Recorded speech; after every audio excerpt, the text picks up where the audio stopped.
If anyone knows about unfinished business, it's me. I left my partner to die in Monaco, but he was too badly wounded. They were closing in on us. He told me to leave, and I did. So I stashed the bioweapon vial in my knapsack, grabbed his sidearm, and loaded the last magazine. And then... You see? I definitely know about unfinished business, and there's several video game developers that do too. So today, I'm going to take some time out of my busy schedule of saving the world from forces unknown to tell you about 10 video games that never were.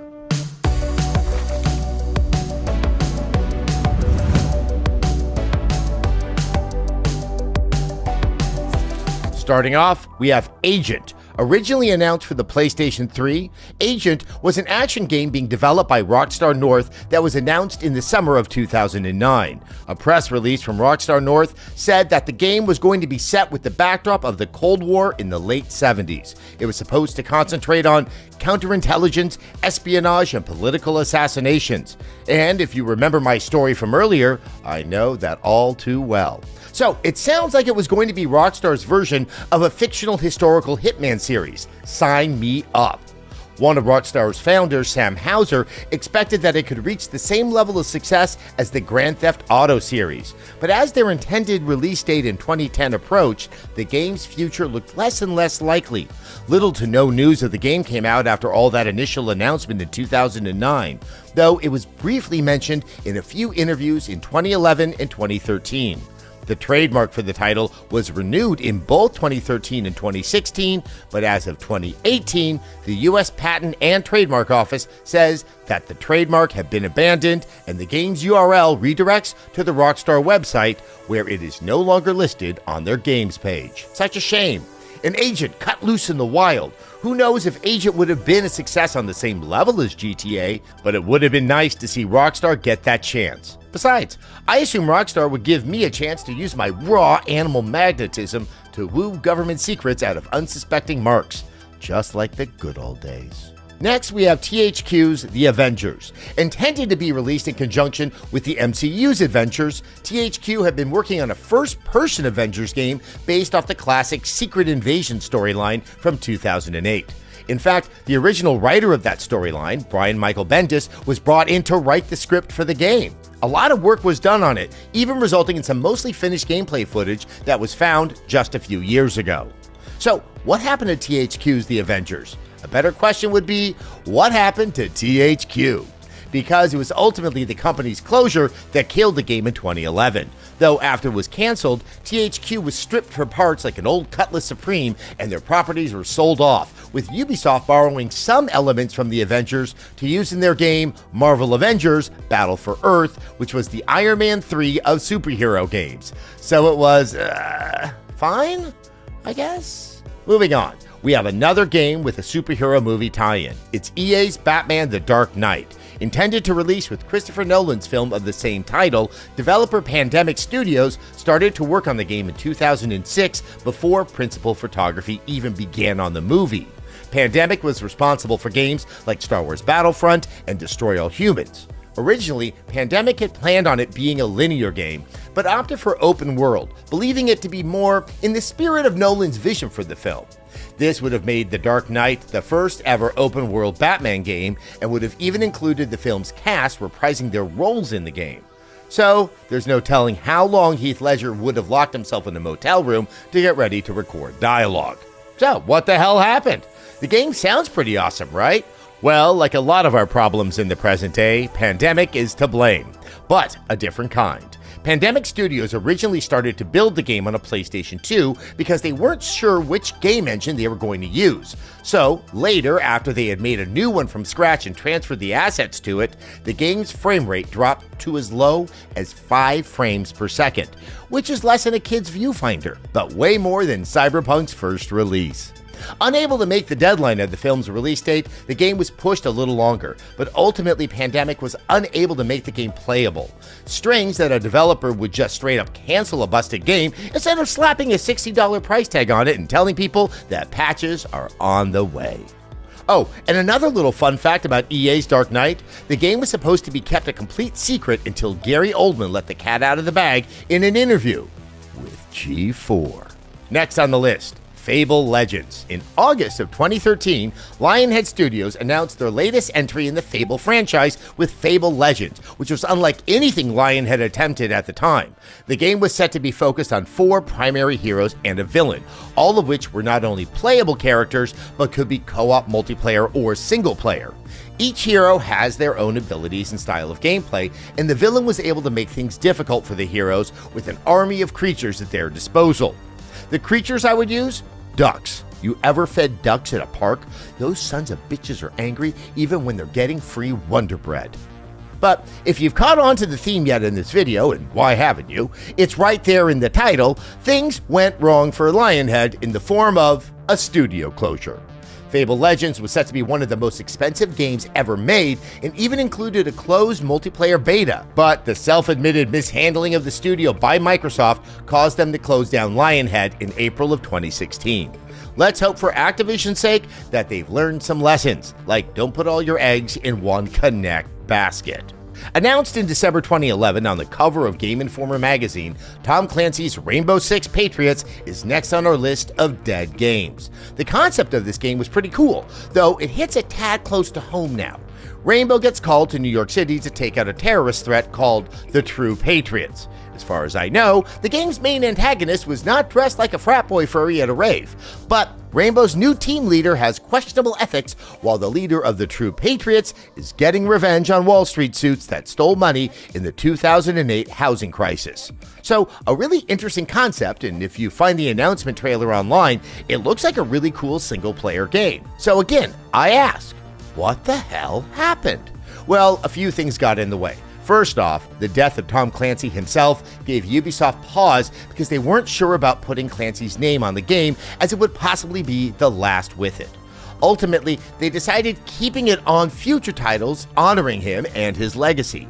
But things like concerns over potential leaks with the game, as well as staff turnover at several key positions, made Ubisoft eventually decide to scrap the concept altogether and work on a brand new game to be called Rainbow Six Siege.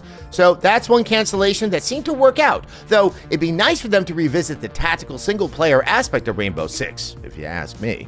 Continuing the list, we have one that was a very anticipated title, StarCraft Ghost. Now, if you're not familiar with the concept of this game, it's basically Splinter Cell set in the StarCraft universe. It was meant to be a third-person stealth game where the player controls a character named Nova, who is a stealth reconnaissance agent, known in their universe as, you guessed it, a ghost. A fair amount of information came out about Ghost, including some gameplay details about weaponry and items used by Nova, a multiplayer element, and plot details, which were later released in a novel called StarCraft Ghost Nova. But much like having sex with musician Sting, the development of Ghost seemed to never end. It was constantly being pushed back on numerous occasions after being initially announced in 2002, and even being re-announced at 2005's E3 when the cinematic team released a trailer. Nova has actually shown up in a few StarCraft 2 expansions, one of which includes her own campaign, but Ghost never made it past development and was never officially announced as canceled until an interview in 2014. One of the rumored issues with the game's release was that it was built for PlayStation 2 and Xbox when the 360 was about to be released, and the cost to update it for the new consoles were deemed far too high. Have you ever wanted to play a character that controlled dragons, but actually stayed true to who they were and by the end didn't wreck everything that came before it in the series? Game. Then maybe Scalebound would have been for you. It's of course too bad that you can't play it, but you would have loved it. In 2013, Platinum Games, the makers of Bayonetta, embarked on developing their first action RPG in conjunction with Microsoft. In this game, you played a character named Drew that was connected to a dragon named Thuban. In this, wait a minute, the dragon gets a name like Thuban and you're called Drew? Drew. I've not met a single Drew that can control any aspect of their own life, much less a dragon. Anyway, in this game, the dragon acted more as a companion that you could give commands to, though there were times where you could control him, leaving you vulnerable to attacks. But that doesn't mean Drew was helpless. He had a number of melee and ranged weapons at his disposal, as well as armor, but he also had a partial dragon arm that lets you heal your scaled buddy as well as perform certain pulse attacks. The game was announced at E3 in 2014, but Scalebound just kept getting pushed back over and over and over again until Microsoft pulled the plug in 2017. The game's director assigns the blame to both of them. However, saying Platinum just wasn't able to make a game with online features at the time. Microsoft does, however, still own the IP, and Platinum has stated that if it gets re-announced, they'd love to take another crack at it. First item on the agenda, maybe rename Drew. Next on the list, crawling its way out of the Sarlacc pit, it's Star Wars 1313, revealed at 2012's E3. Star Wars 1313 was intended to focus on a younger Boba Fett as he maneuvers through the dregs of Coruscant in an area known as Level 1313. Instead of using lightsabers and the Force to battle, the game was going to focus more on guns and gadgets used by bounty hunters to engage in combat more akin to Star Wars Bounty Hunter on the GameCube and PS2. So the concept sounds great, and the plot can't be worse than Rise of Skywalker, can it? Please?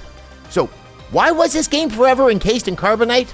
Corporate greed. That may sound like a joke, but it's not totally far off. Essentially, the game was killed after Disney's acquisition of Lucasfilm in 2012. The following year, it was announced that Lucasfilm was leaving the gaming space, opting to license their IP instead of developing games in-house. So, while the future of Star Wars 1313 looks grim, I'm sure there will be plenty of Disney Plus shows about every single secondary character the universe offers to keep you satisfied.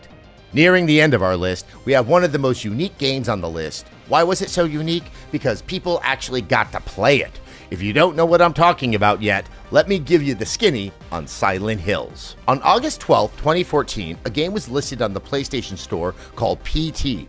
It was a first-person horror game that turned out to be a playable teaser for the latest entry into the Silent Hill franchise by none other than Hideo Kojima and Guillermo del Toro, featuring Norman Reedus as the protagonist. I mean, holy shit, right? What a surprise to everyone! The playable teaser was absolutely terrifying. If you didn't get to play it, you could easily find the gameplay online. It was so terrifying that many listed the teaser as one of the best games of the year. It was fresh, it was terrifying, it was good. But well-known issues between Kojima and Konami brewed to a boiling point that ended with Kojima and his company cutting ties with Konami, who reacted in kind by erasing his name from their site and removing PT from the PlayStation Store. Konami said they intended to continue the Silent Hill series, but there's been nothing new in that franchise since the release of PT in 2014. However, Kojima, Del Toro, and Reedus would reunite in 2019 to make the world's most expensive mail delivery simulator. It's a shame that Silent Hill's death left its fans stranded. I gotta say, that was a pretty good pun. And now ending our list. If you don't know what's coming, then I'd be absolutely shocked, because I imagine many of you watching this have been asking the very question millions around the world have asked for over 15 years. Where the hell is Half-Life 3? The demise and disappearance of something is rarely noteworthy enough to become a meme. The original may have been Jimmy Hoffa, but aside from him, the crown of Vaporware Kings belongs to Half-Life 3. What can be said about Half-Life 3 that hasn't already? Not much, but I guess we'll beat this extremely dead horse just a little more. Half-Life 3 was supposed to be the follow-up on the extremely successful and popular Half-Life series. Calling them successful and popular is kind of just calling Prince a musician, but maybe talking about the influence of Half-Life deserves its own video another time. But Half-Life 3 isn't the only part of the Half-Life series that vanished into the video game ether. Half-Life 2 Episode 3 never was completed either, and considering Episode 2 left things largely unresolved, it would have to be finished first. Funny enough, Valve president Gabe Newell said when they announced the trilogy of episodes that he considered them to be pretty much Half-Life 3. So not only did we not get Half-Life 3, we also didn't get what was supposed to be the equivalent of it. That sounds about right? In 2011, Valve said they were abandoning the episodic model, and thus Episode 3 was pretty much left dead in the water.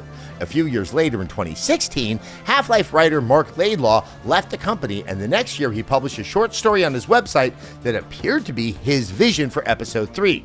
Since then, Valve has been as silent as the protagonist about Half-Life 3, leaving everyone to assume that it's as likely to happen as I am to play Kingdom Hearts 3 again. Why? Why couldn't that have been the third installment that we never saw? This is what Gordon Freeman died for?